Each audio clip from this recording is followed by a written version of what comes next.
Je disais l'autre jour, je ne sais plus quelle chose que j'avais écrit, mais vous avez dit aussi que l'Afrique de Camus était un peu votre Alsace, était un peu alsacienne. Oui, tout à fait, oui. Et tout aussi spontanément. Hein, cette Afrique-là n'était pas une Afrique de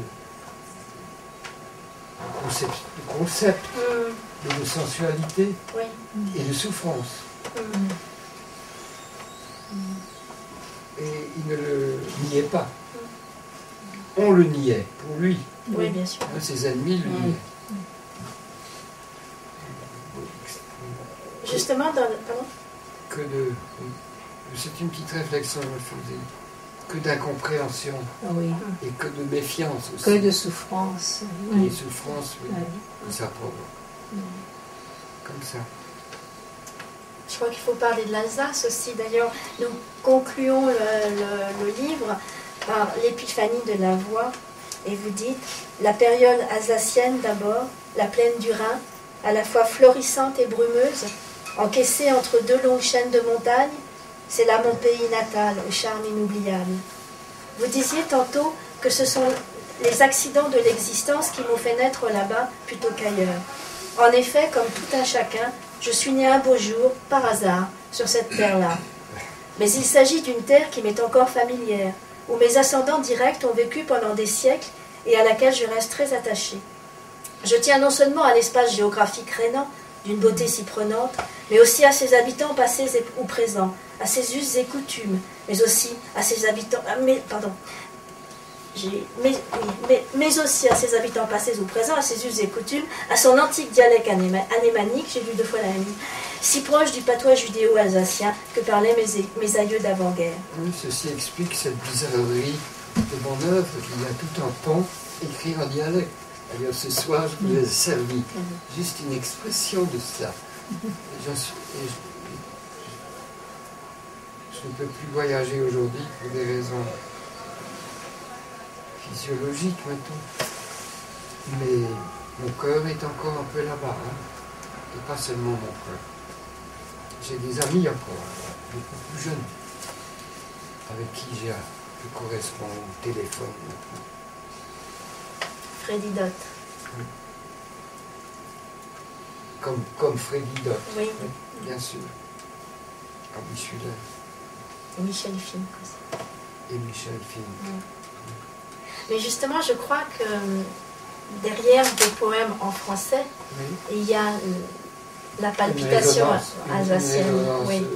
C'est très possible, puisque j'ai parlé ce dialecte jusqu'à 6 ans, exclusivement, comme tout le monde à l'époque. Moi, je suis né tout au début de janvier 21, et je suis allé à l'école, pas d'école maternelle, qu'on appelait en Alsace salle d'asile,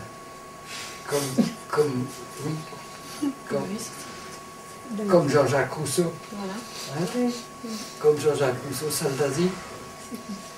Ben, jusque-là, c'était le dialecte, y compris la salle d'asile, purement. Le français a commencé à l'école primaire, apparemment. Et ça devait être en 26, 25, 26. Comment dit-on salle d'asile en alsacien? Comment dit-on salle d'asile en alsacien? Bon, on dit salle d'asile en un mot, mais c'est... Autrement, ce serait le mot Kindergarten. Hein? Ah, ben ça, c'est jardin d'enfants. C'est déjà plus de l'alsacien. Ça, c'est de l'allemand alsacianisé.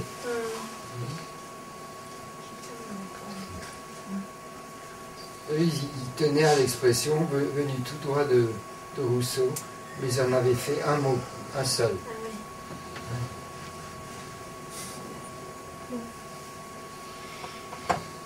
Avec les formes grammaticales germaniques autour du mot. C'est un drôle de pays. Hein. Aujourd'hui, ça perd de son charme, ça se banalise.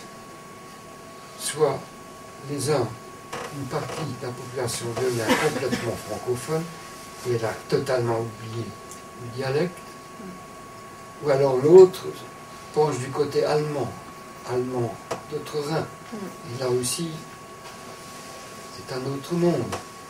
Entre les deux, se creuse un trou, et ce sont seulement des vieux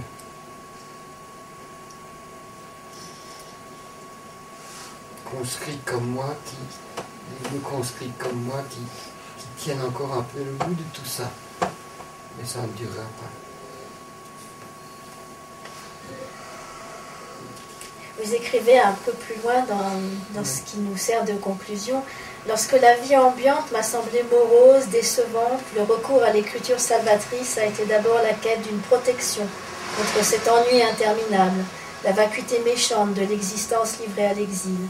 Mais ce n'était pas seulement cela. Plutôt qu'un simple passe-temps à la manière de mon grand-père Léopold, écrire est vite devenu pour moi une création de temps, ex nihilo. Là où le temps extérieur, celui des hommes anonymes et des choses lointaines, me paraissait diminuer dans sa substance vive, il me fallait remplacer ce temps fatigué, usé, dévalué, par une durée plus concentrée, plus libre et dynamique, débarrassée des pesanteurs mortelles de mon environnement américain, un temps vivant qui m'offrirait un pont vers l'avenir. Oui, notre ami Frédéric Hartwig a très bien saisi ça dans ses écrits sur mon côté dialectal. Je pense à lui aussi. D'ailleurs, il va participer au colloque et il a proposé quelque chose sur Bischwiller, l'origine. J'ai vu le résumé de ça. Ça va être très bien. Ce sera certainement très bien. Et ça, c'est aussi une chose importante que vous avez développée par la suite. Le langage expressif, chez moi, c'est avant tout la parole articulée dans la gorge, que l'écrit vient ensuite fixer et relancer. Je sais bien que mes livres sont de l'ordre de l'écrit, et pourtant, dans mon fort intérieur, j'entends chaque mot de ces livres comme autant de vocables, de phonèmes murmurés ou même criés en sourdine, mais toujours incarnés par la voix, portés par le souffle qui me respire. C'est par là que ça sort. Et Oui. par ailleurs, ensuite viennent des travaux d'élaboration, d'écriture, de regard au fond. Ensuite.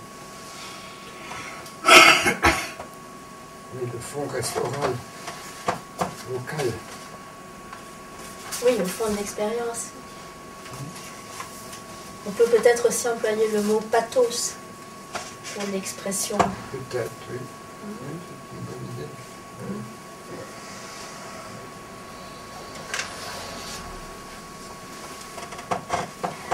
Vous dites ensuite, j'imagine parfois comment jadis nos maîtres, les sages, ont tristement confié le texte presque sténographié de leurs discussions talmudiques au rouleau manuscrit. Souvent c'est malgré soi, en s'y résignant plutôt que de s'y complaire, que l'on couche par écrit bien à contre-cœur la parole jaillissante que l'on devrait pouvoir se contenter de dire. Oui, c'est ce que les maîtres anciens ont souligné, c'est que c'était une sorte de péché d'écrire le Talmud. Et ça a été fait beaucoup plus tard, au moment où tout ce peuple était menacé d'effacement. Parce que l'essentiel, c'est l'aller et la venue du mot dans le dialogue. C'est ce que dit aussi Emmanuel Levinas dans le texte de la Ça, il l'a très bien saisi. Ce côté de Levinas, c'est tout à fait extraordinaire.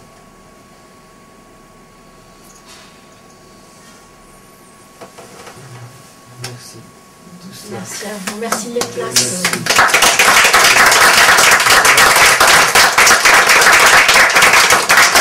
Je me souviendrai autant que je vivrai de cette soirée avec vous. Ce n'est pas seulement un souvenir,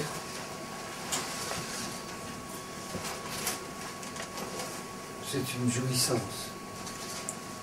Vous m'avez soutenu, porté, amené jusque-là. Merci pour tout ça. Et profitez-en pour votre propre vie,